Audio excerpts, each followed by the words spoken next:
Good evening, everyone. Hello and welcome.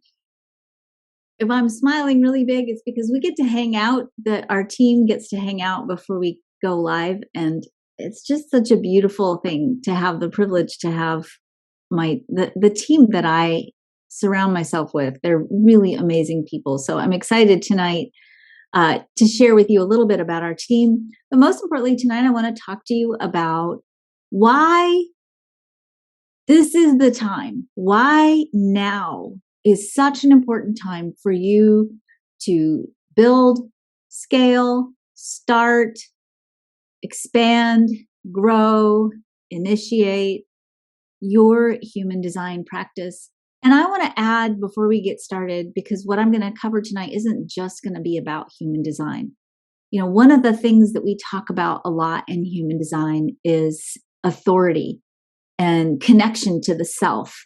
And I want to just say tonight, as I go through some of the information that we're going to cover, we're going to talk about evolutions in economy and evolutions in business and what's really up on the planet right now and why your work and your presence in the entrepreneurial world is so important.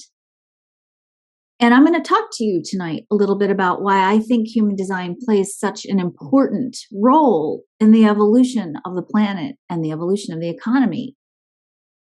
And I want to just say tonight, when you hang up, if you don't feel called in this place, it's okay. I want you to hang on no matter what and listen to what I have for you, because I want to reconnect you back to that vital, vibrant spark of why you're here and why you feel called to serve the world. And if human design is your path, that's fantastic. And if it's not, if you end up at the end of the night saying, I don't know if this is it, but there's a call here for me somewhere, that's great. Because what I really want you to do is be connected to that call, however that shows up for you. Because human design is about bringing you back to the core of who you are, to the core of your authentic self. So stick with that intention tonight as we go through this material. So I want to say tonight, as we get started, just because we're going to be exploring a lot of information about time and timing and what's up on the planet right now and why it's so important that you live true to yourself and why knowing human design as a tool is such a vital way to help people get to the truth of who they are.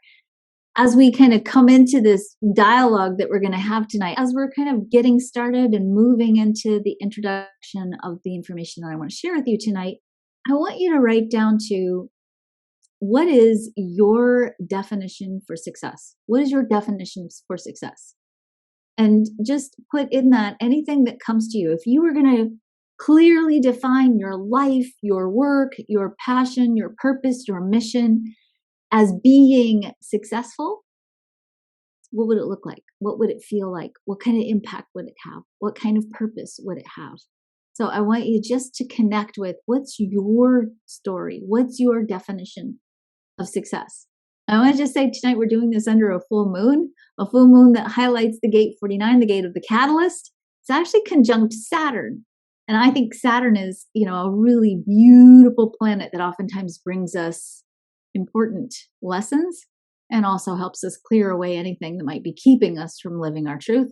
And so tonight, as we work under the full moon energy while we do this presentation, let's think about the definition that you have for success. Let's look. I really want to invite you tonight to explore, is your definition of success being fulfilled in your life right now? And what perhaps in your story do you need to change? And let's talk tonight a little bit about what is changing and why. All right, so Anna says, success to me means being able to have freedom to make each day look however I want according to what feels right in each moment and that honors my emotional cycles, and for my work to be able to financially support me and my partner without needing to struggle. That's a good one. I love that. Divine Awareness says success is living a life you love.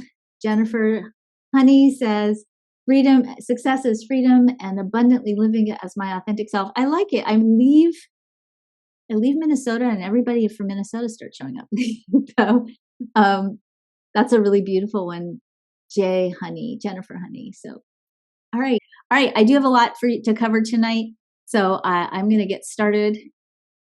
So tonight we're going to be talking about building a sustainable and profitable quantum human design practice, and why now is the best time to become a quantum human design specialist. But really what we're going to be talking about is the evolution of the economy and what's up on the planet in our relationship with money and work.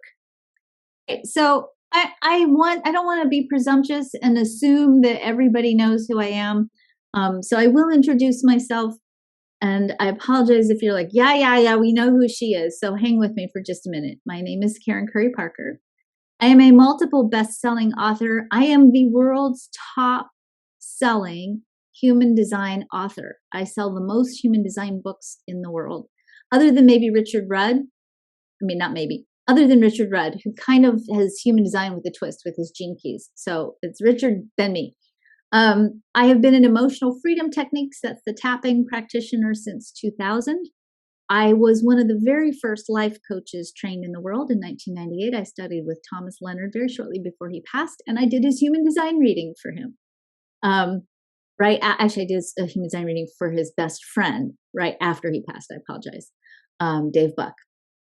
I am one of the original students of Ra Uru Hu, and I think at this point we can probably count on our hands how many of us are left. I have been teaching and studying human design since 1999. I am a Quantum University PhD candidate and a guest lecturer at Quantum University. I'm a TEDx presenter. I have a talk on TED.com about burnout and authenticity, something I'm actually very proud of. It's based on some of the research that I'm doing for my PhD. I am the host of the Quantum Revolution podcast. I'm also the host of a bunch of other different micro podcasts. I love podcasting. I am passionate and have been passionate from the very beginning of my career as an adult. My first degree is actually in nursing. My second degree is in journalism. I graduated with both of those at the same time.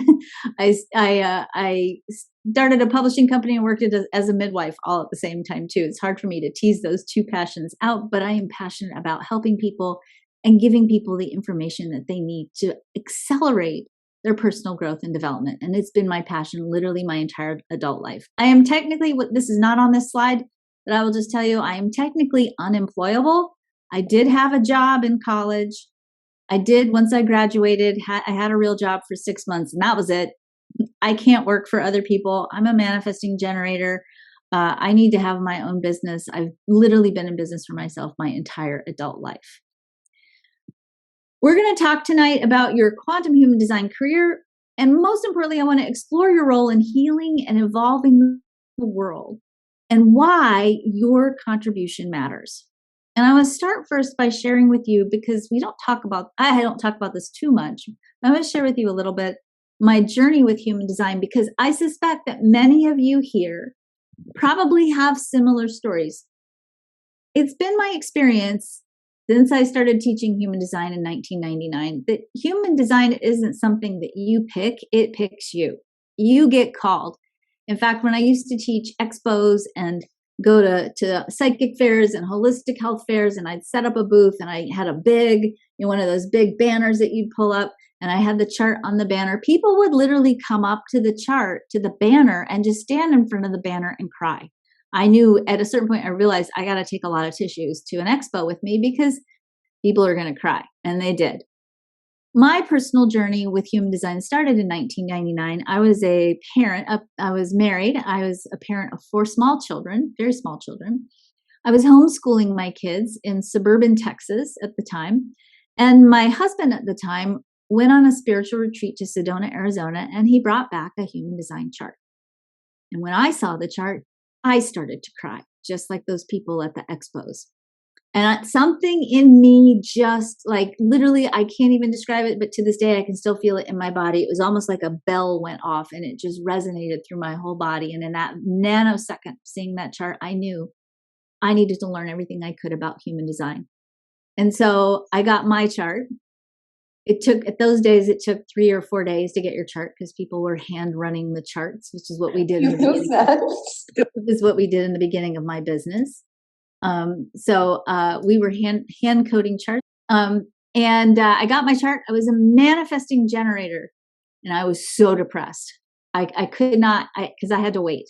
And I was like, I've never waited for anything in my life. So all that stuff that some of you may have gone through yourselves about waiting, I went through that too for a lot of years. So my husband and I decided that we were going to move to Sedona, Arizona, which is where the headquarters for Human Design was at that time. So we put our house on the market. We literally sold it in 2 weeks. We packed the kids up and everything we owned, moved across the country to Sedona, Arizona. Our families thought we had gone completely insane. We got to Sedona, and the first thing that happened is my youngest son had an ear infection. And I took my son to the pediatrician because he was pretty sick. And as I came out of the pediatrician's office after our visit with this 3-year-old on my hip, I exited the doorway, and across the hall was another door. And on that door was the Human Design mandala. And I thought, okay, well, I'm just going to go in here. Turns out that was the headquarters for Human Design America. So I opened the door to Human Design America, and inside there was a very big desk and a very small woman behind the desk who said to me, "Did you come for the job?" And I said, "Yes, I did." And that woman was Marianne Winiger, who hired me on the spot.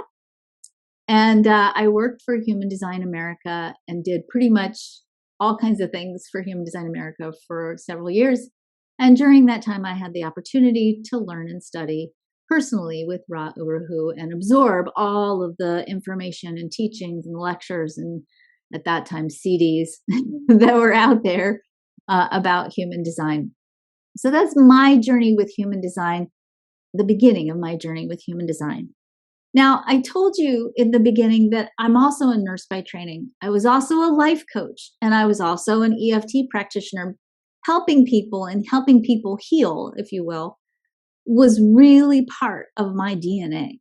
I have the 50-27 in my chart. So any of you who know that, you know that I want to love people into the fulfillment of their potential.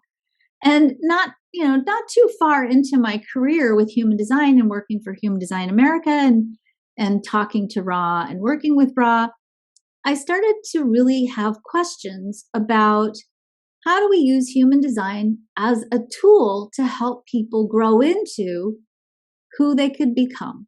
Now, traditional human design teaches that you follow your type and you follow your strategy by type and your authority for 7 years. And after 7 years, Ra used to teach all of your cells replicate themselves. You're literally physically entirely new, which actually isn't completely true, by the way. And this new you who's been following your type and strategy for 7 years is sort of instantaneously deconditioned.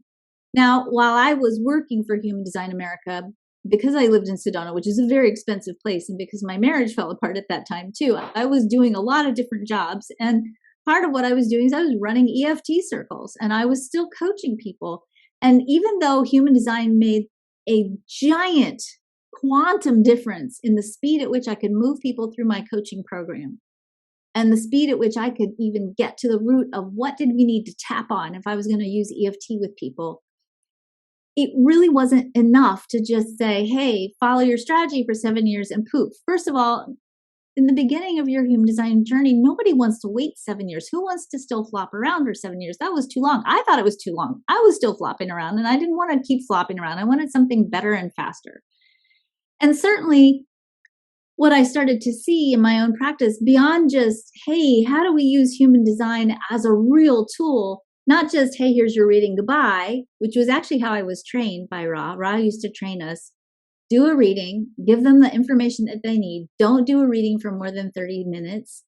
Once you've shattered them, hand them a Kleenex box and walk out of the room. That's literally how I was trained to do a reading. Now, I can't do readings like that. I have the 50-27. But I started to see that, number one, we didn't have enough information to really use human design therapeutically. And number two, that as time was going on and the movie The Secret came out and we started to talk more and more in the mainstream about personal growth and development and healing ancestral trauma and shifting and changing our DNA and going through the shift, if you will, and really becoming conscious about deliberate creation and creating the life we want, what I started to see was that my clients who were showing up for coaching or for readings didn't really need to know who they weren't. They didn't need the deconditioning in the same way that they used to need it in the beginning of the 2000s. Around 2005, 2010, people started showing up as my clients and they had a different need. They had a real need for a bigger vocabulary. They had a need for a way of reframing their personal narrative so that they could construct something big enough, a story about who they really were that was big enough and powerful enough and empowered enough that it could call them forward, an awakened version, if you will, of human design. Now, Ra always said that he would eventually write what he called the Awakened Rave I Ching. So if you're familiar with some of the source materials that Ra had, or Ra never wrote, everything that Ra has, everything that's published with Ra's name on it is a transcript of a talk, because Ra was totally a channel. He never wrote, he channeled, and he was an oral channel. But Ra always said that he would someday create the Awakened Rave I Ching, that traditional human design was designed to speak to what he called the not self, the conditioned self. But there wasn't really vocabulary for people who had already woken up. There wasn't vocabulary for people who had sat and done transcendental meditation for 20 years and had a very different perspective on who they were in the world.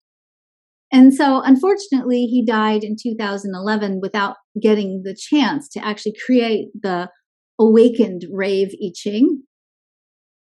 But I still felt like it needed to be created. I still felt like we needed bigger, better vocabulary words in human design. And so somewhere around 2008, 2009, I really started sitting and meditating with the vocabulary words in traditional human design. I actually literally at a certain point after 2011, I started taking words and literally evaluating the frequency of the words in the lab. So when you speak a word, it literally, language has vibrational frequencies, and there are high frequency words. If you're familiar with the work of Veda Austin, Dr. Imura Emoto, or Dr. Gerald Pollack, who's a water researcher at the University of Washington, these are people who have done a lot of research on the impact of language on the structure of water within the cells. When you use high quality, high frequency vocabulary, it literally changes the structure of water on a cellular level. It has the capacity to really change the way our body responds to language. Language is that powerful. And different words have different frequencies. So I took all these different vocabulary words into the lab and began to measure the frequency of different words, different ways of talking about the archetypes in the traditional human design chart. Eventually, in 2016, I codified all of this new language into a new system that I call quantum human design, which is traditional human design. The concepts are the same, the structures are the same. And traditional human design, by the way, has a very important role. So I'm definitely not saying, oh, you don't need traditional human design. We need traditional human design. It's where people usually start. It's oftentimes where people need to start. We need to kind of wake up to who we're not first as part of the process. But quantum human design takes us to the next level. It says, okay, now we know what your conditioning field looks like. We know who you're not. Let's talk about who you're going to grow into becoming.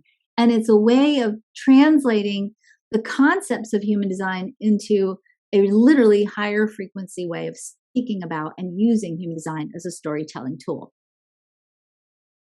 I want to talk a little bit about why now is such an important time to become a quantum human design specialist. And I want to talk about it in the context of money, the economy, and evolution. So if you're familiar with the story behind the evolution of the human design chart or any of the original human design teachings, you'll know that traditional human design teaches that the chart itself is dynamic and it's in a state of a very important evolutionary change. So some of you may have heard about the 2027 solar plexus mutation. If you'd like to learn more about the 2027 solar plexus mutation, if it's a totally new concept to you, I invite you to go to Amazon or wherever you buy books and order my book, The Quantum Human, where I go through and I break down the entire sequence of what's been happening over the last couple of hundred years and where we're headed in terms of the evolution of the chart. Really, what the chart evolution is about, it's about what many of us have called the shift, right? We say we're in the shift or we're in shifting times. Certainly, if you're familiar with astrology or traditional astrology, you know that the planets right now are laying out a soul curriculum of massive global evolution and growth. And human design also contains information about a massive shift in global consciousness. That shift actually started at the end of the scientific revolution. So when we talk about the scientific revolution, which actually went on for a couple of hundred years, which actually ended at the end of Sir Isaac Newton's life. So he was kind of the last hurrah of the scientific revolution. In 1782, in conjunction with the end of the scientific revolution, the human design chart changed. It changed from 7 centers to 9 centers, and I'm going to break that down for you in just a little bit. But here's the piece that I really want you to get. We shift in consciousness, and then the chart changes because the story of what it means to be a human being changes in response to the shifts in our own consciousness. The scientific revolution ushered in a really powerful era, a really powerful shift in consciousness. We moved from being superstitious and afraid to beginning the process of interpreting the material world. So, hallmarks of Newtonian consciousness, or hallmarks of the things that we discovered during the quantum revolution, is that there are, or we believed that there are finite amounts in solutions. We came away with, hey, there's fixed laws with probable, possible, and predictable results, i.e. logic. There are formulas, and we can pretty much add formulas to anything, including the economy and humans. We came up with the idea of reasoning, and that reasoning was way better than intuiting and all the other ways of knowing. We embraced nature and natural law and a drive for certainty. The other thing that we came up with as a result of this way of thinking about the world in this highly formulaic way, as a result of the scientific revolution and logic and the scientific formula, is we came up with the idea that because there's finite amounts in solutions, survival is only for a few of us. And this whole idea of survival of the fittest in competition also emerged because of this. And you think about it, prior to the scientific revolution, we didn't have that because there was a fixed hierarchy of where you were born into, what you were born into, and that was it. If you were a king, you were a king. If you were a servant and you were born into a family of servants, there was no way you were going to become the king, right? We had these very fixed and rigid rules. We didn't have formulas. We didn't have competition because you got what you got, right? Now, as we emerged at the end of the scientific revolution, we came up with a currency of measuring things. Actually, we measured everything. We love measuring things. All of this idea of measuring stuff with numbers, that's all from the scientific revolution. But the biggest thing that we came away with is using the metric of material worth by codifying value with numbers, and most importantly, by codifying the value of things with money. Now, I'm not going to say money is a new concept. Money has always been an exchange of value. There's always been exchanges of value. But in the last 200 years, what's happened is because we have some significant shifts and changes in the human design body graph, we have been learning, we've been in a soul curriculum about value and values. And one of the things that's happened is, in the shadow of that exploration, we have decided to measure people's value by how much money they have, or whatever numbers we use to measure their value. What bra size do you have? What's your waist size? How many years of education do you have? How many cars do you have? How much do you spend on those cars? We use these weird numbers to measure the value of someone's life.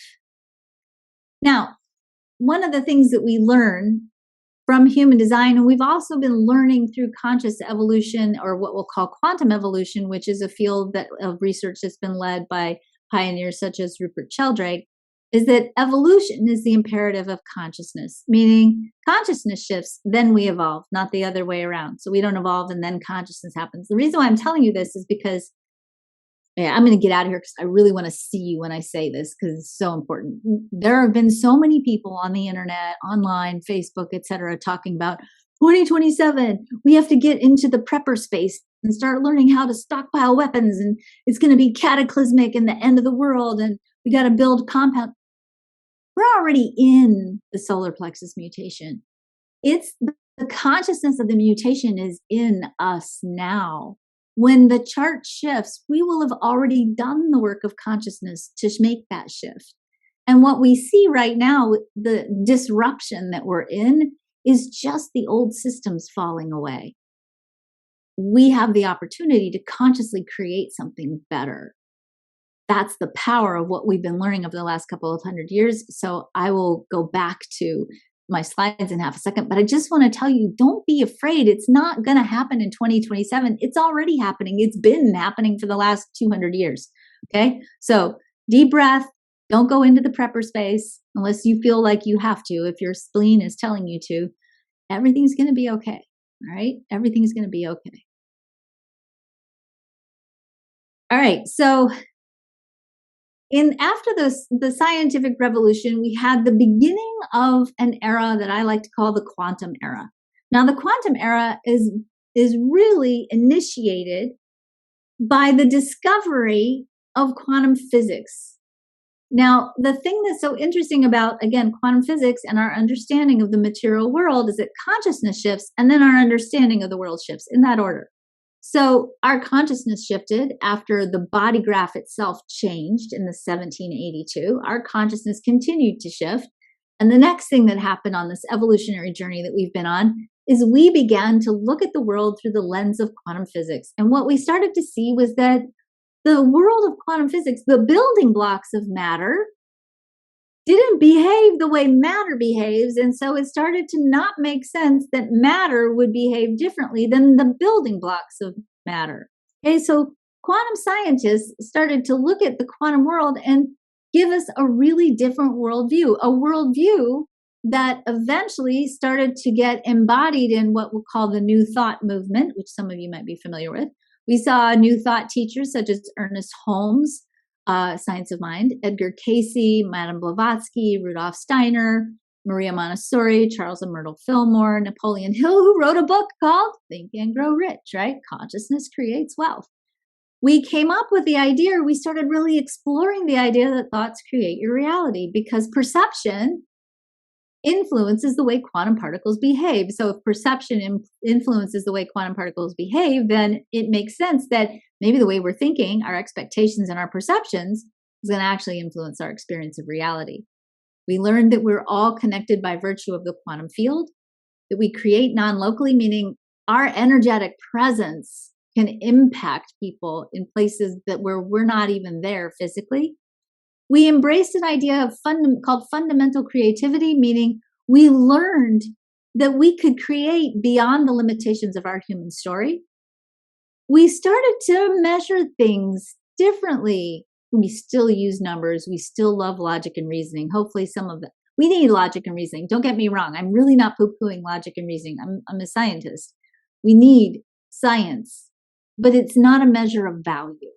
It's a measure of probability in terms of being able to predict future events. You need to know if I take this medicine, 98% of the people who take this medicine are going to get X results, right? That's the purpose of science and reasoning. It's not about turning the value of a human being into a formula. All human beings are valuable. They're inherently valuable because they exist. That's the biggest outcome of the quantum era so far. Our thoughts create our reality, and our value is not tied to numbers. The metrics of the quantum era are based on a spectrum of possibilities and potentials, meaning we can measure things in terms of spectrums of potentials of, anything can have any kind of value depending on our perception, and it's not fixed and it's not codified with numbers. And we learned the importance of embracing change, uncertainty, and potential, and learning how to be with the unknown and trusting that perception would create a response to our desires when we sit in the question of the unknown. So the currency of the quantum era in an emerging world view with an emerging accompanying economy, the currency of the quantum era is well-being.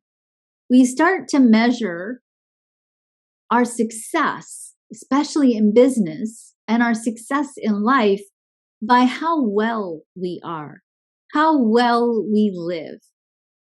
We start to look at business as an opportunity to share and create well-being, not only for ourselves, but with the world.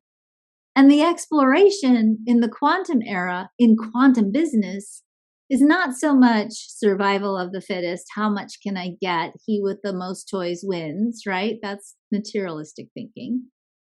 But the question, the exploration in the quantum economy becomes, how far up the spectrum of possibility and well-being can we go?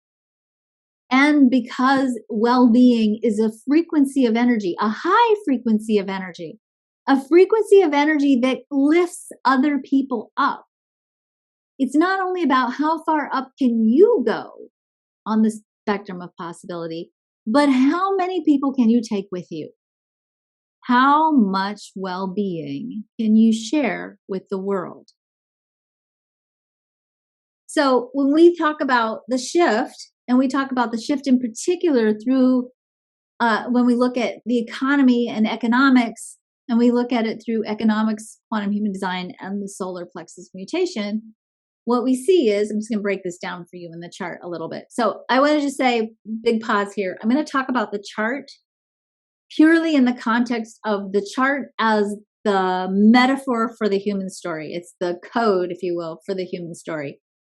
You don't have to have any of this stuff that I'm going to talk about in your chart to be successful in business. You can have none of it defined. In fact, I'll tell you, I have none of it defined. I have none of the business circuitry in my chart, none defined. Okay.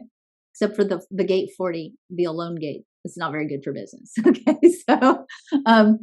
So you can have none of it in your chart and still do good in business. It's about, I'm going to talk about this strictly in the context of the human story and how, again, just looking at what's going on in the world, in an evolving economy, and how to understand that through the lens of human design. So in 1781, the end of the scientific revolution, after we have this big shift in consciousness about value and sovereignty, right? Because really that's what the scientific revolution was about. It was about gaining sovereignty over your life and your destiny.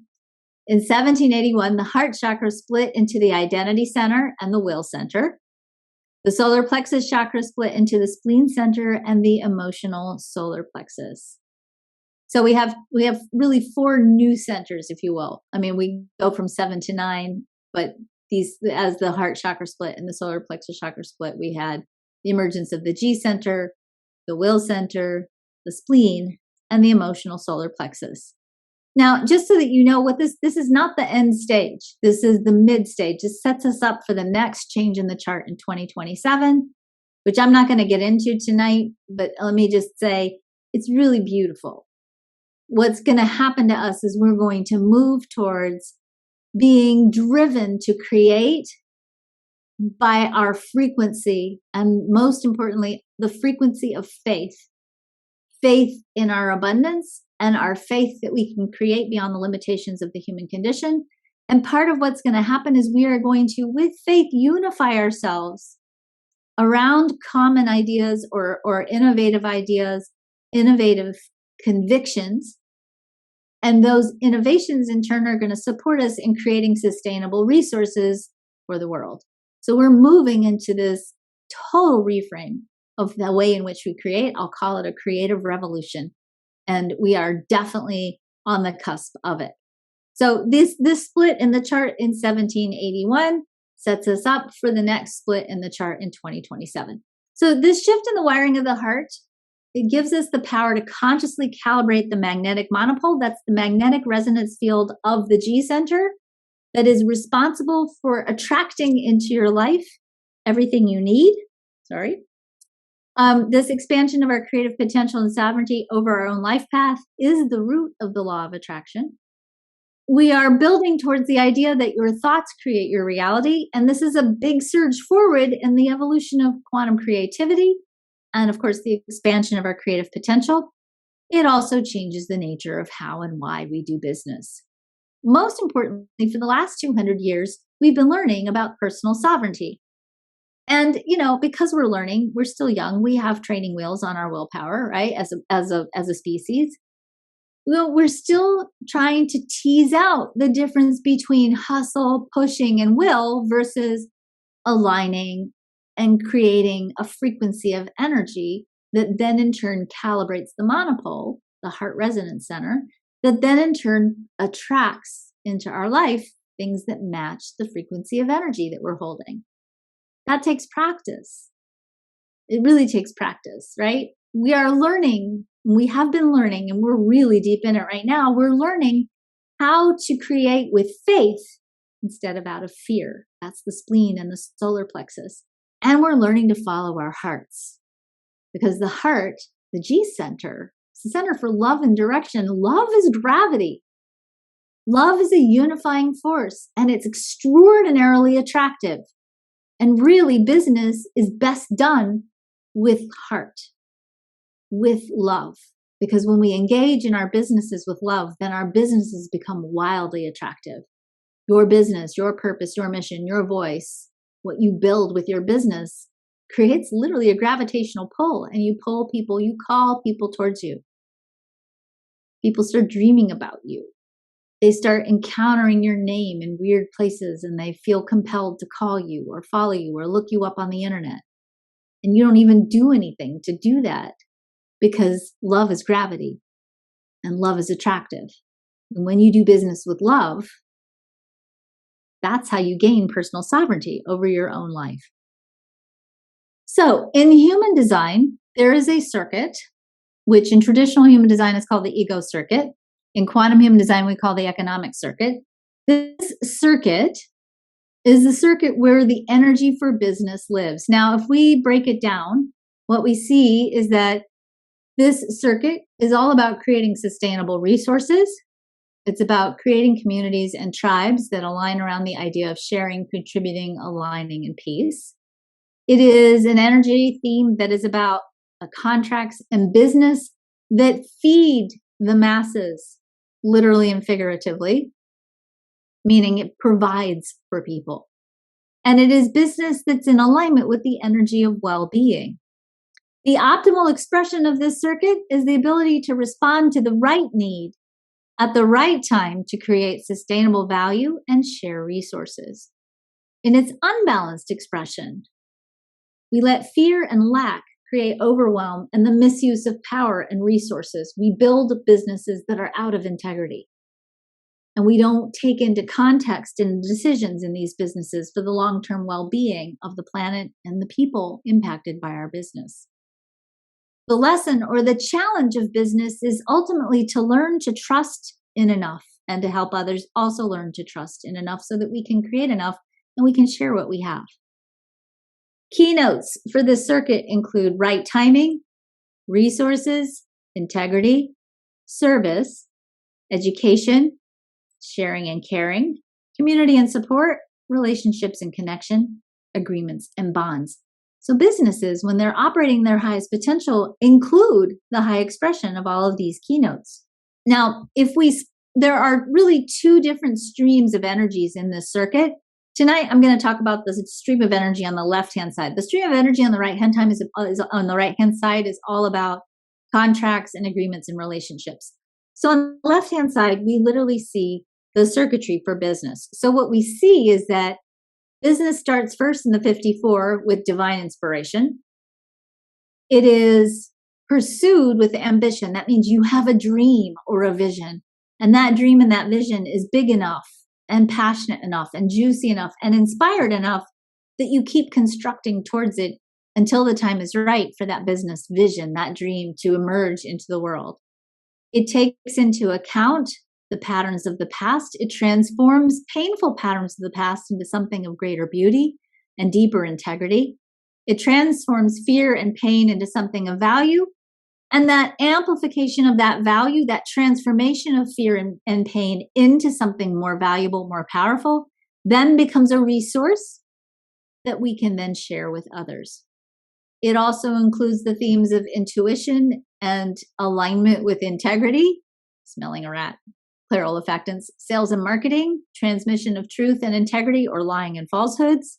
In the shadow, the creation of material gain in exchange for service, or the creation of well-being in exchange for service, or the creation of well-being in exchange for creating more well-being. Of course, money is here, and integrity.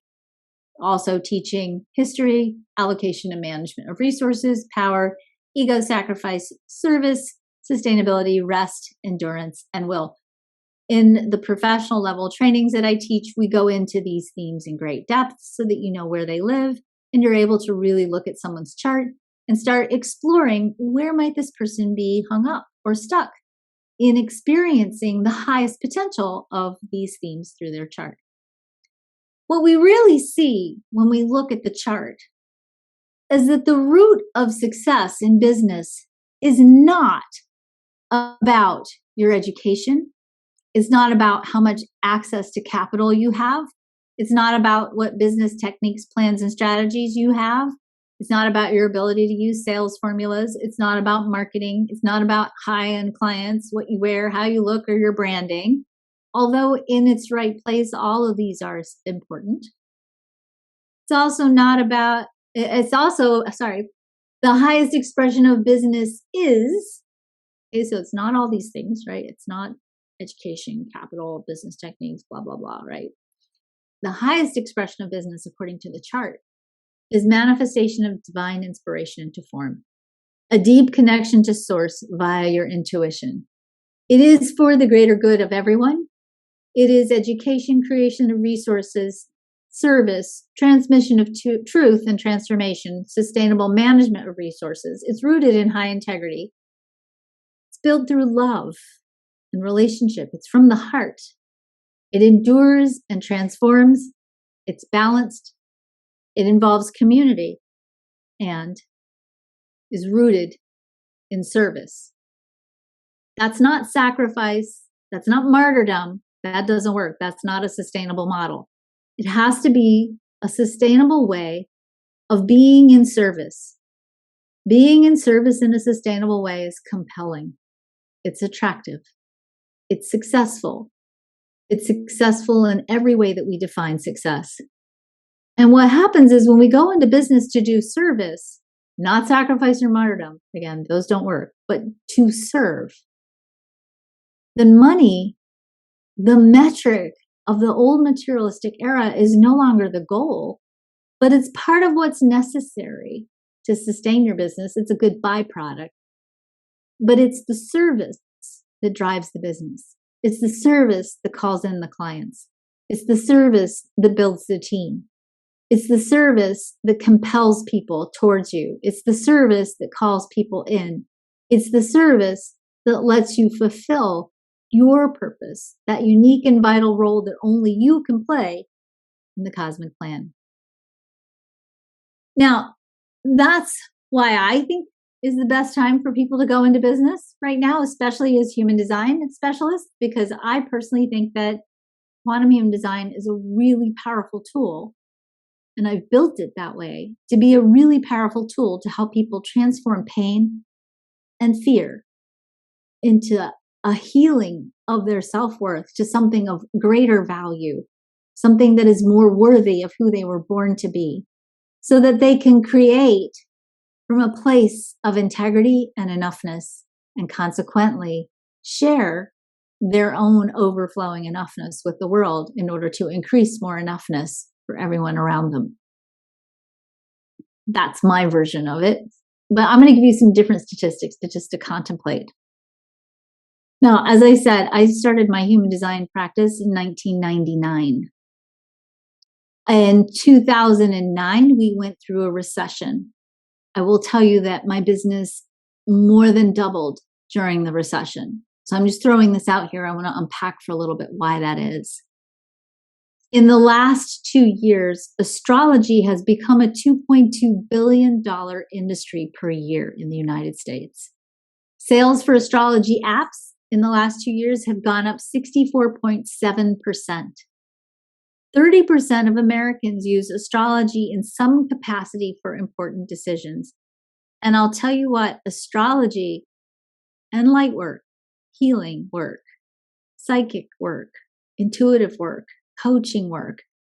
This kind of work actually does well during transitory times or transitioning times, disruptive times.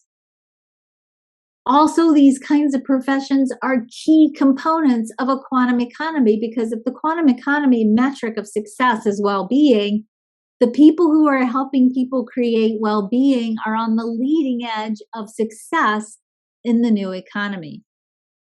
But astrology, in a very grounded, practical way, does really well during these kinds of disruptive times. Why? Because anxiety and fear fuels the need for answers. And honestly, whether you're a quantum human design specialist, or whether you're a healer or a massage therapist or an intuitive or a guide of any kind, you have answers for people. You have answers to help them during this really difficult time that we've been in. And I personally believe that human design, which has, by the way, taken off like crazy in the last 2 years, I will tell you all that our business here has more than doubled again since the beginning of COVID.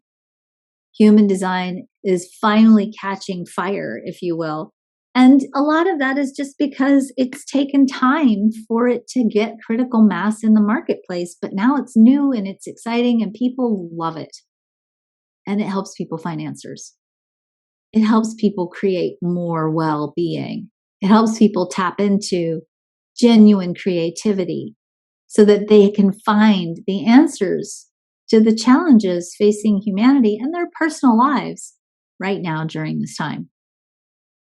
So you probably know at this point that we teach quantum human design trainings, quantum human design professional level trainings. We have monthly personal courses too, or personal growth and development courses. But I want to talk a little bit about why our human design school, our quantum human design school, is different. The first thing that I just want to let you know is that we actually teach from source knowledge. The information that I give you in our training is information that's actually rooted in the original teachings from Ra. There's a lot of people that have changed and transformed some of the ways, including people who are in more traditional human design. They're not teaching from source materials. They're teaching from mutated material. I'm not saying that that's bad. I'm not. Because I myself have evolved it. And I think human design is an evolutionary system. It wants to evolve. It wants to grow through us as we grow and change. But there's something really essential about also understanding the source information. And as I said, I'm one of a handful of teachers left who studied and learned personally with Ra. The one thing that I have that I know that is not out there in any way is that everything that we do in quantum human design, everything we learn is based in science and therapy and therapeutic practices. So we use human design as a grounded, proven tool to help people go through a process of transformation. We are teaching you how to use human design or quantum human design as a coaching tool. And we bring into that training one of the longest run backgrounds and foundations in coaching, because as I said, I've been a coach since literally when I became a coach, we didn't even call it coaching yet. It didn't become coaching until Time Magazine called it coaching. So go back if you want to go back into the archives and find the Time Magazine article with Thomas Leonard on the front, and you'll see the birth of coaching as a profession. We teach what I call responsible human design, meaning I'm not going to teach you how to use human design as a tool to label people. If we start using human design to label people and to codify people and to classify people, we're using it in the old materialistic way. I teach you how to use human design as a tool to help people maximize their capacity to interface with the quantum field so that they can maximize the potential of what they create in their life. I bring to the table with my teachings 23 plus years of experience teaching human design and the deconditioning process. So one of the things that I've done over the years, and this is another thing, again, that we have a lot of scientific background for, and again, another part of my research, is we've taken human design and we've blended it with energy psychology techniques, EFT. We've blended it with coaching. We've blended it with subtle body therapies, including flower essences, and we've integrated it into this very highly systematized protocol called quantum alignment system, where you learn to take human design, use it as a deconditioning tool, use it as an energy psychology tool, use it as a way of transforming people's energetic countenance and their aura and their energy field, and take people in a very dramatically accelerated way through the process of deconditioning and clearing the epigenetic code, their ancestral lineage, and clearing the mind-body connection. The way in which we teach quantum human design is integrated, so you have a lot of different ways of learning and integrating materials so that it best meets your unique learning needs, so it's not just boring blah, blah, blah, blah lecture. We have an incredibly deep and rich professional organization called CASPA, where as you go through the training and once you complete the training, we continue to work with you to make sure you've got the business building skills, the resources you need, the marketing resources you need. You get listed on our website. If you don't know how to market and promote yourself, we'll help you do that. We'll give you a whole packet of resources for you to help you build your business. Because my vision in teaching people how to do human design has always been about helping people make the change necessary to learn to value and love themselves better. I knew that I couldn't do that by myself. So from the very start, I wanted to build an army of love.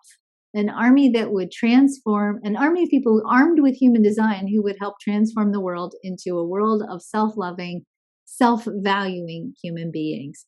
So, I want you to be successful, because the more successful you are, the more the mission gets completed. We have sequential training options, so you don't have to dive in and do the entire program from the beginning. You can start in little incremental steps. You have, as I said, top-level business support, including publishing opportunities, because we are closely associated with Human Design Press, which is one of the largest human design book publishing companies in the world. The biggest thing that I think I want to share with you that we bring to the table that I don't think anybody does the way that we do, and it's not meant as an ego thing, that's meant as a deep awe and pride thing, is we build community. We have a community of people that hold you, that support you, that nurture you, that lift you up. You have a community that you can go to at any time of the day and night and post a question and get your question answered. And as you can see here, there's just a couple of testimonials of how much our community carries people. We took our community off of social media and put it into a private place so that we weren't being tracked by trolls and we weren't being measured by bots or whatever. And that one move of moving our community over to a private community gathering, our community in our circle community is unbelievable. It is intimate. It is sweet. We have people who go and meet up for coffee all over the world. It's incredible. I want to introduce to you one of my students, Debbie Levering. She is a quantum human design level 4 specialist. She's a multifaceted healing facilitator. She loves guiding people out of cloudiness and into clarity by using quantum human design and a multitude of other modalities that offer practical tools for healing and alignment. And I just want to introduce you to Debbie, because I'd like Debbie for you to share with us for just a minute or two. What has been your experience studying with the quantum alignment system? Hello, good evening, everyone. Hi, it's so good to see you. Yes, you too. Hi, everyone. Hi, Kristen. It's so exciting to see everyone again, to be in the bubble. Oh, my experience. It's been a really mind-blowing warm bath of support, learning, teaching, especially me as a 5-1 profile, that one line that wants to have that. I need to know what I'm talking about and how to guide the people that I'm here to guide. And it's just been a huge support system, and I just love every step of the way. And of course, all of you guys. I think the fun part for me is that, what I see with you, Debbie, and what I see with students who embody the same sort of quality of energy is when you decide to really dive in and show up and take advantage of all the resources, then your business really starts clicking and working for you. And opportunities show up in very interesting ways. And I appreciate you being here so much. And so yes or no, because I know you're a manifesting generator, right? So yes, no, or is it worth the training? Is it? Yep, absolutely. I don't think I would have been where I am now without the training, because before human design found me, I was still I knew what I wanted to do, But I just felt that even with the coaching training that I had, I was still flailing. I still didn't quite know, and I was still forcing. And I have the 34 in my conscious sun. Mm-hmm. And I was still forcing my way into creating stuff. And it wasn't until I found you, especially quantum human design, that I learned to take that step back and to really trust and to respond from the sacral, and just really enjoy every step of the way just by responding to what I want to do. And it's made my life so much easier. I've got more clarity on who I want to guide and how, and it changes because I'm a manifesting generator, and that's okay. So yeah, it's given a lot of clarity. Well, I think the other piece that's kind of fun to watch with you too is that you are a manifesting generator. So you're not just doing human design, you're doing all kinds of stuff, including working with archetypes and helping people with creativity, and you're doing shamanic work with people. I mean, you do a lot of different things. And I think that's a really important piece, because it's not, I always tell people, human design, it's not a this or that sort of it's a complementary tool to add to your tools, because it'll make you more effective at the other stuff that you do. And you don't have to throw the old stuff away. It gives you a new way to sort of integrate it and explore it and augment what you're doing, so that you can get to the root of what's going on with your clients. Exactly. So I always say that, quantum human design is the foundation of everything. And it cuts away years with people doing coaching, or years or months, or trying to figure out what the issue may be. If you can look at the chart and someone says, I struggle with this, that, or the other, and you can be like, well, are you setting the right boundaries for yourself? Are you honoring your alone time? Are you giving too much? You also have the 50-27. I have that one too. And like always giving, I have a lot of helper energy in my chart, and I need to really be speaking to the right crowd. And so if you can have that foundation to look at, and I use different modalities. I use the Akashic healing. I use, silent counseling. I use tapping, all kinds of stuff. But whatever that client needs in the moment, to work through some stuff. But quantum human design is always going to be the foundation of the process, and it's really powerful. Awesome. Thank you for being here. I love you too, Kristen. And the rest of you. Oh, thank you. Thank you, Debbie. I want to go through something just really quick with you tonight, because I started off saying human design or not, and I want to end with, again, human design or whatever calls you, because it might not be human design. But if your soul is calling you to do some kind of work to serve the world, I want to invite you tonight, no matter what it might be, no matter what it might be that's calling you, I want to invite you right now to commit to doing it. I want to invite you to really start catalyzing for yourself your dream, your vision of your commitment for what you want to do right now.